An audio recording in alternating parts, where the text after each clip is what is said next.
It started like any other quiet Saturday morning in Sunnyvale Estates, the kind where the HOA covenants promised paradise and delivered nothing but passive-aggressive lawn inspections.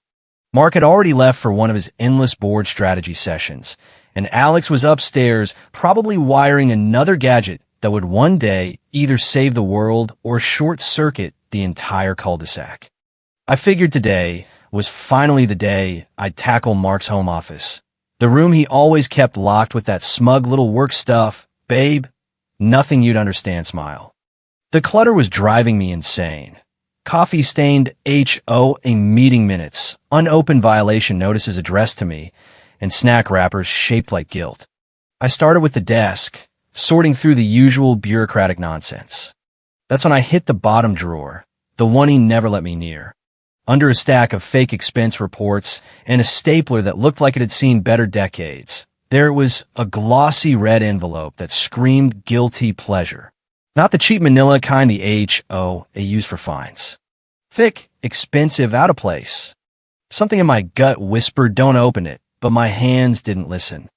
Inside, 2 first-class tickets to a 5-star couples resort in the Bahamas. Private infinity pool, candlelit dinners on the beach, the works. Departure in 2 weeks. I flipped the confirmation like it was someone else's dream. Mark Thompson, passenger name blank. No Emily Thompson, no +1, just empty space waiting for whoever he actually planned to take. I sank into his ergonomic chair, heart hammering louder than the lawnmower 2 houses down.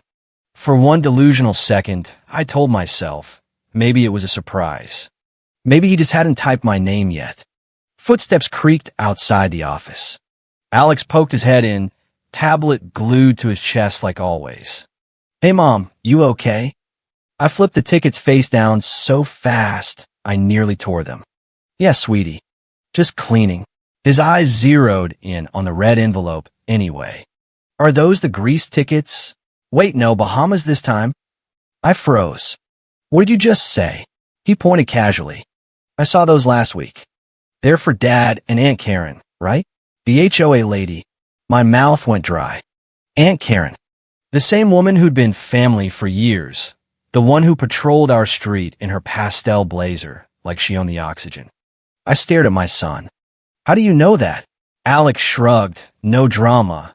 No nerves. Just that eerie 13-year-old calm. I heard Dad on the phone. Saw the emails. Save them all. I have a surprise for you, Mom. The room tilted. My hand started shaking, but I kept my face poker straight for him. What kind of surprise? He smiled that small, steady smile. Don't worry. You'll see. Then he turned and walked out like he'd just told me about tomorrow's math test. I sat there in silence, fingers clenched around the envelope, staring at the blank passenger slot while the perfect Sunnyvale Estates lawns mocked me through the window. Mark and Karen, our neighborhood's self-appointed moral police, planning a romantic getaway while she fined me last month for my bird feeder being 2 inches too close to the property line. I wasn't sure what terrified me more, what my husband was hiding or what my son already knew that I didn't. I didn't sleep that night.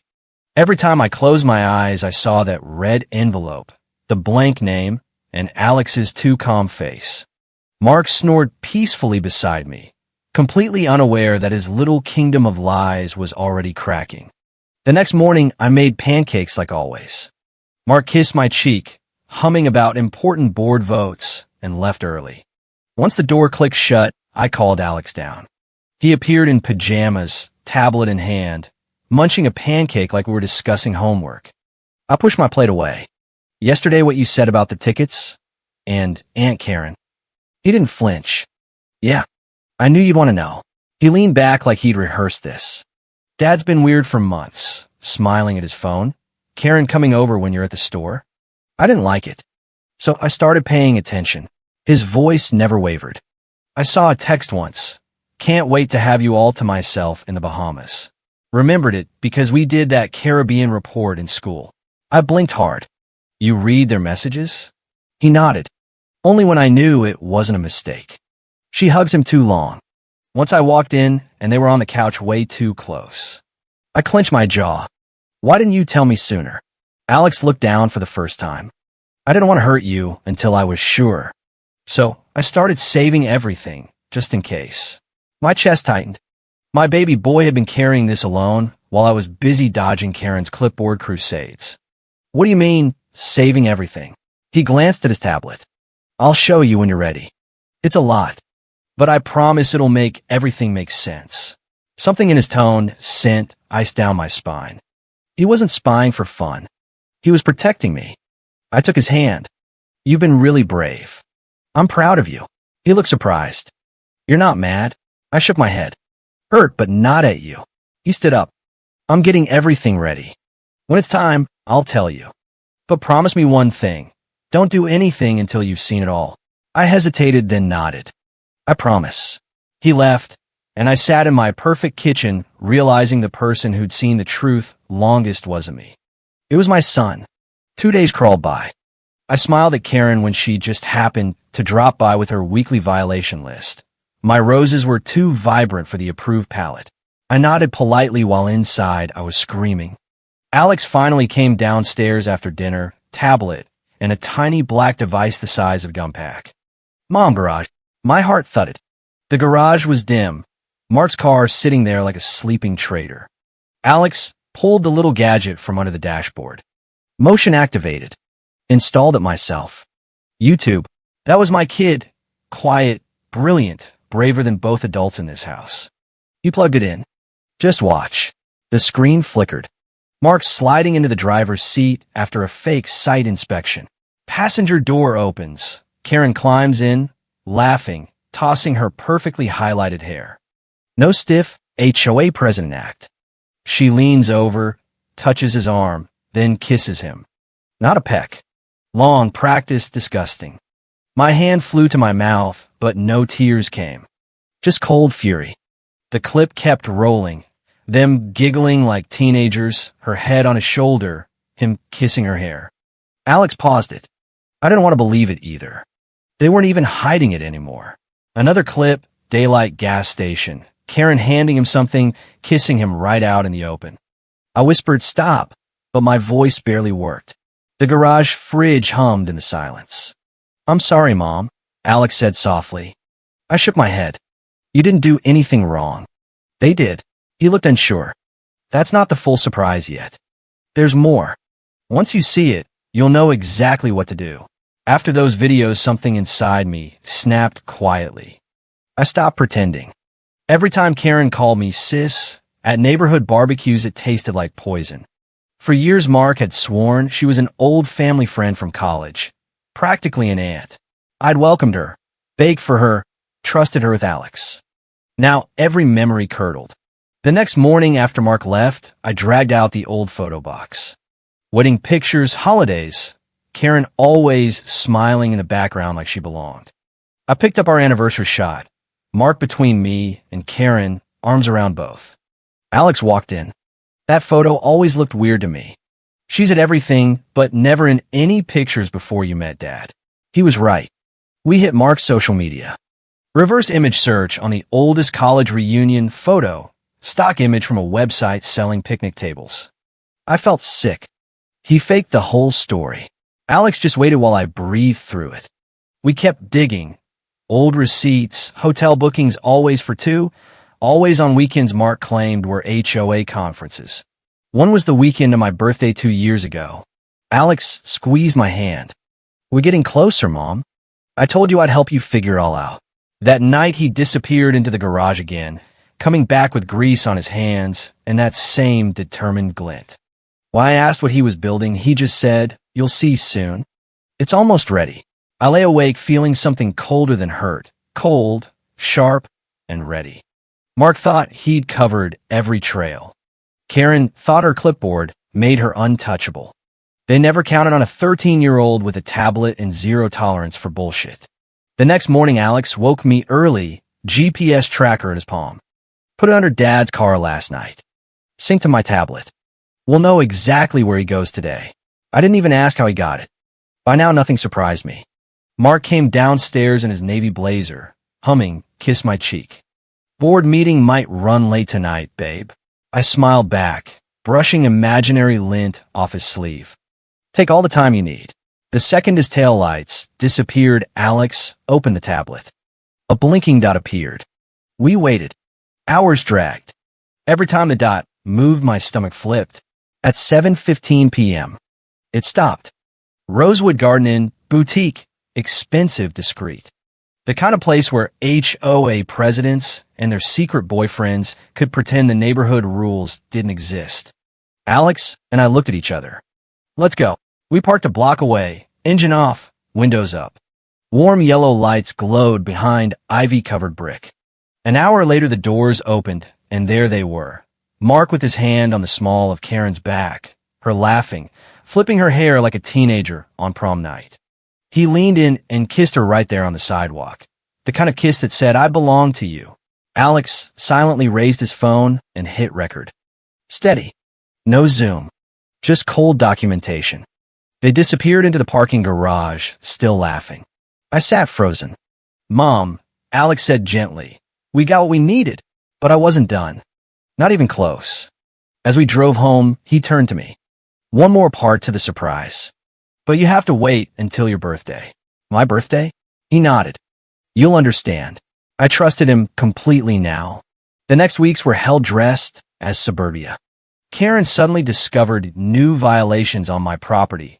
Bird feeder 2 inches too close to the property line. $2.50 fine. Roses too vibrant for the approved color palette. Another $300. My mailbox flag was political because it was blue. She smiled sweetly at every HOA meeting while the neighborhood whispered that I was destroying community harmony. I smiled back, biting my tongue so hard I tasted blood. Mark acted normal, bringing me flowers, yellow roses, my old favorite, while I knew he'd given the exact same bouquet to Karen last month. Alex stayed quiet, focused. He barely ate dinner. Spent hours in the garage and came back with smudges and that same steel in his eyes. One evening, Karen dropped by with another violation notice, her voice syrupy. "Emily, darling, we all want what's best for Sunnyvale. You understand." I took the paper, smiled. "Of course, Karen. We all want what's best." She left satisfied. Alex waited until her car was gone. I recorded that too. Her voice when she thinks no one's watching is gold. We kept digging. Old emails between Mark and Karen went back years, before he even met me. Hotel bookings, plane tickets, the works. The college friend story? Every photo was either photoshopped or straight from stock sites. Karen had never been to the places Mark claimed. She'd built an entire fake history just to worm her way into our lives and our bank accounts. Because if I'd known she wasn't some harmless old friend, I would have never let her near my family. Meanwhile, the fines kept coming. My grass was 0.2 inches too long. My welcome mat was non-compliant material. Each time Karen delivered the notice in person, clipboard raised like a weapon, she'd add, "We're doing this for the children, Emily." Think of the community. The neighbors started avoiding me at the mailbox. I endured it all because Alex kept whispering, "Just wait, Mom. It's almost time." The night before my birthday, Alex asked me to help set up the living room. Nothing fancy. Just make it feel like a party. We hung simple streamers, brought out a small cake, lit candles. He handed me a black remote. "Press the button when I say." "Trust me." I nodded. Mark walked in that evening looking relaxed, confident. Karen followed right behind him carrying a gift bag. Invited, of course, because family. She wore a red blouse, hair perfect, face glowing with the secret she thought she owned. "Happy birthday, Emily darling," she chirped. "I brought you something special." I took the bag with a smile. "How thoughtful, Karen." Mark poured wine and raised his glass. "To my incredible wife. You've handled so much and still smile." I lifted mine. "You're right. Tonight, we celebrate the truth." Alex cleared his throat. "Before we cut the cake, I want to give Mom her real gift." Mark chuckled. "Another science project, buddy?" Alex's smile never reached his eyes. Sort of. He looked at me. I pressed the button. The TV flickered to life. First clip, the dashboard camera.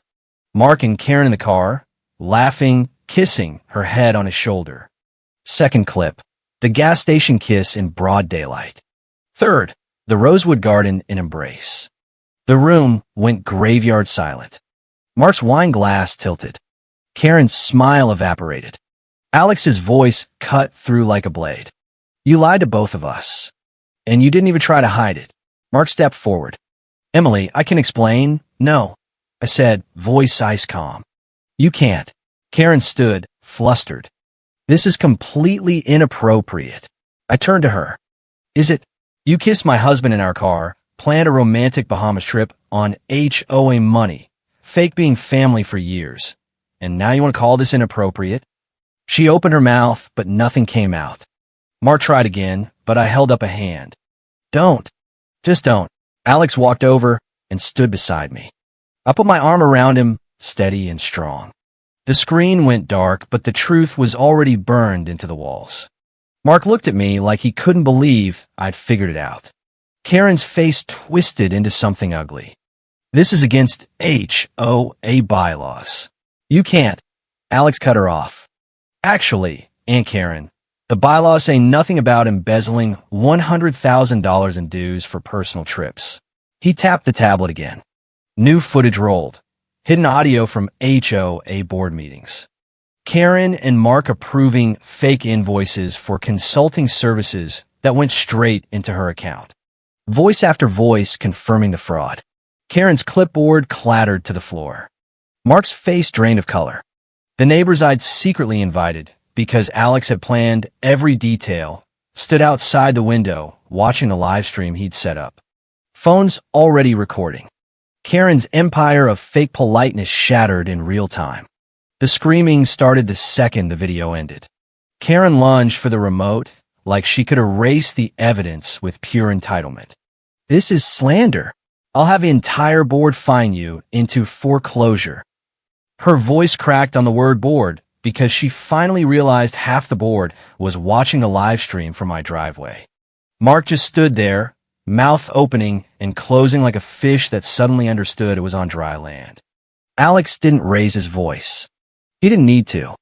We have timestamps, bank transfers, and the GPS data. Everything's already backed up offsite. You can't delete it. I finally spoke, letting every month of polite endurance bleed into my words. You spent years patrolling my lawn while you were draining the neighborhood's dues for romantic getaways. You call me darling at every meeting while you were sleeping with my husband. You think a clipboard makes you untouchable. The neighbors outside started clapping, slow at first, then louder. Someone yelled, "Resign, Karen." Her face went the color of her violation notices. Mark tried one last desperate play. Emily, think of Alex. Think of the family. I laughed, actually laughed. The family you built on stock photos and lies? The one you almost took to the Bahamas without me? I am thinking of Alex. He's the reason you're both finished. Alex just stood there, tablet glowing like a superhero gadget, calm as ever. Karen grabbed her purse, muttering about lawyers and HOA authority, but her heels clicked unevenly as she fled. Mark followed like a kicked dog. The next morning, the neighborhood exploded. The live stream had gone viral in Sunnyvale Estates group chats before sunrise. Fines started reversing themselves magically. People I hadn't spoken to in months dropped off casseroles with notes that said, "We had no idea." But Karen wasn't done being a Karen. By noon, she'd emailed the entire community a frantic emergency board meeting notice claiming I'd hacked her account and that the videos were deep fakes. The meeting was scheduled for that evening at the community center, neutral ground, she claimed. Alex and I walked in together. The room was packed. Karen stood at the podium in a fresh pastel blazer, clipboard raised like a shield. Neighbors, this is a coordinated attack on our peaceful HOA. I have served this community for 8 years. I raised my hand politely. 8 years of fake invoices and secret trips, you mean? Alex connected his tablet to the projector. The same footage played on the big screen for everyone. Gasps rippled through the crowd. Karen's voice rose to a screech. This is against Robert's rules. I demand order.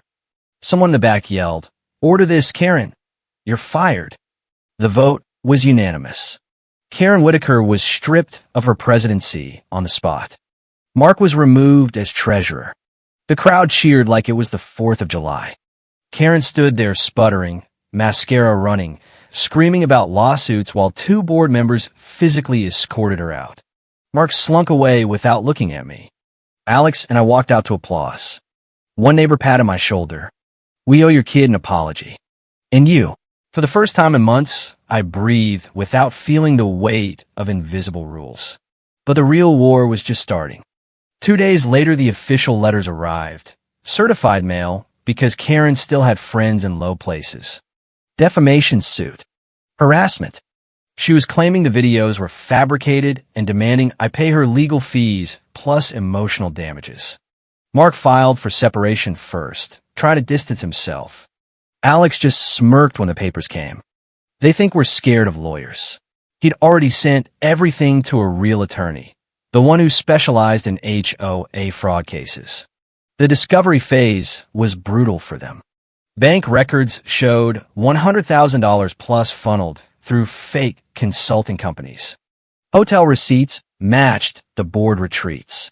The stock photos were laughably easy to trace.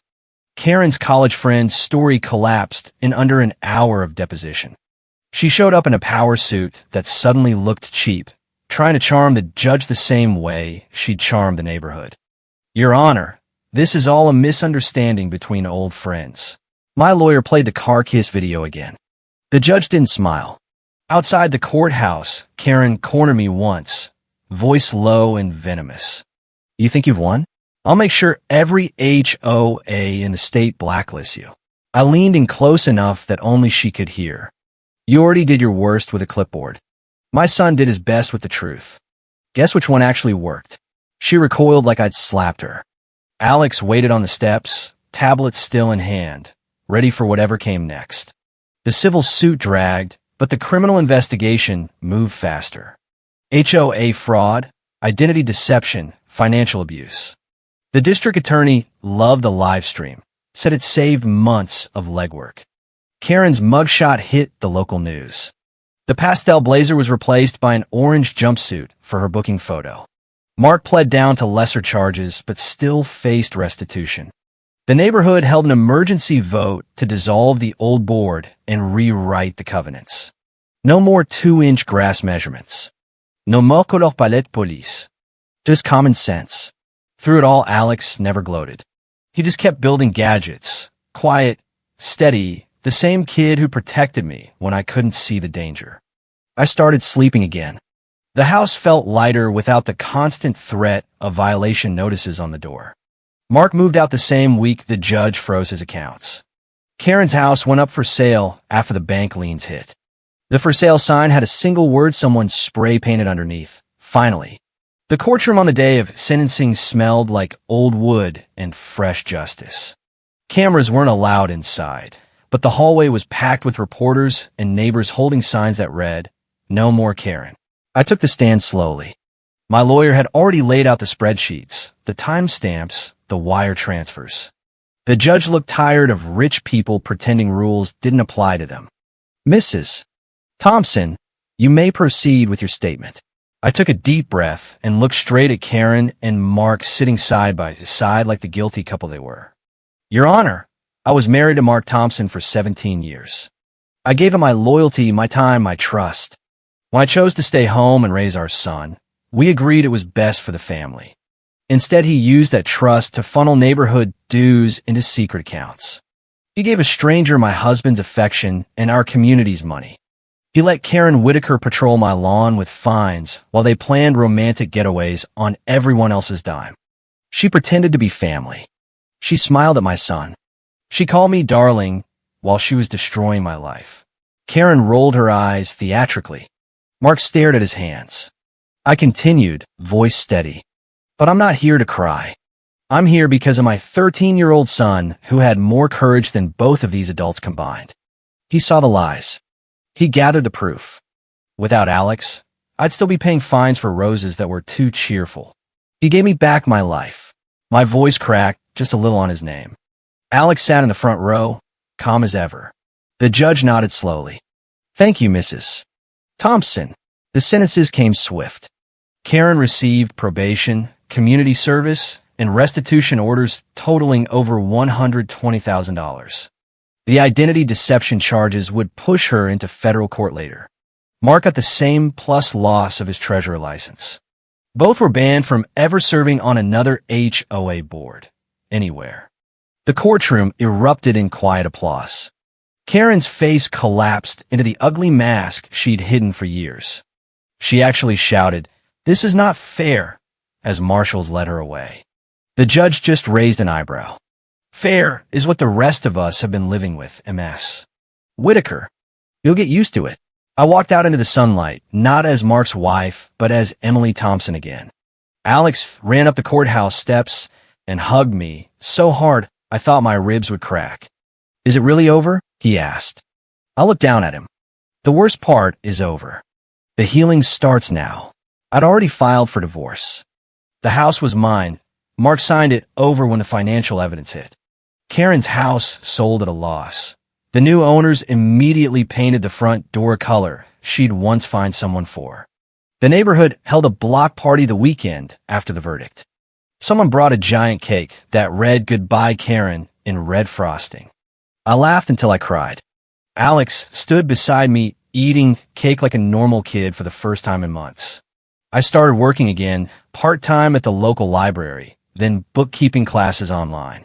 The best part of every day was still coming home to Alex, to peace, to walls that no longer held secrets. The old HOA covenants were shredded.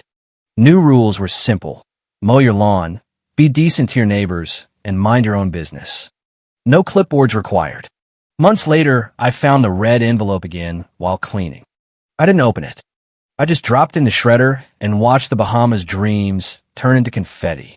Alex walked in, saw the shreds, and grinned. "Took you long enough." I ruffled his hair. "You were always 10 steps ahead, kid." He shrugged. "Someone had to be." The neighborhood still talks about the day the Karen fell.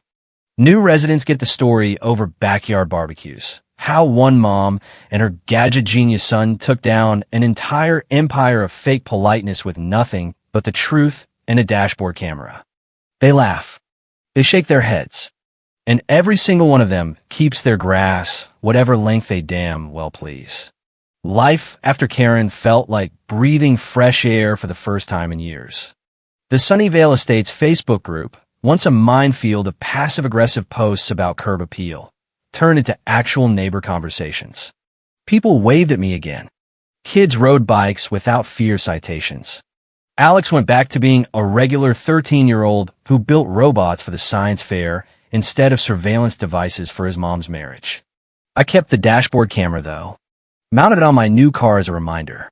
Every time I drove past Karen's old house, now occupied by a nice young couple with a rainbow flag she would have fined into oblivion, I smiled. The bank had foreclosed after the restitution orders hit. Rumor said she moved to a trailer park 3 counties over where nobody cared about grass length. Mark tried one last pathetic text. "Can we talk for Alex's sake?" I blocked the number and kept scrolling real estate listings for smaller, simpler places. 1 year later, the community held its first No More Karen Day barbecue. Someone hung a banner that read, "Clipboards, not welcome." I brought potato salad. Alex brought the projector and played a 10-second supercut of Karen's greatest meltdowns for anyone who missed the live stream. The crowd roared with laughter, the good kind, the kind that heals. An older neighbor pulled me aside. "You know, Emily, we all feel stupid for not seeing it sooner." She had us all terrified of a 2-inch violation. I shrugged. She counted on that. My son didn't. Alex overheard and just rolled his eyes in that teenage way that meant, "Mom, stop." But later that night, when the fireworks started, he leaned against my shoulder and whispered, "Best birthday present I ever gave you." I hugged him tight. Best gift I ever received. The final court paperwork arrived in a plain envelope. No red, no drama. Full restitution paid. Divorce finalized. HOA ban permanent. I filed it away next to the shredded ticket remnants and felt nothing but quiet satisfaction. The neighborhood was finally, truly peaceful. Not the fake, enforced kind Karen had sold, but the real kind built on truth and a 13-year-old's courage. Sometimes on quiet Saturday mornings, I still sit in the kitchen with coffee and listen to the lawnmowers humming at whatever height people feel like. No one measures. No one reports. And somewhere out there, I like to imagine Karen staring at her own patchy grass in that trailer park, clipboard long gone, finally understanding that the real power was never in the rules. It was in the kid who refused to let them break his mom.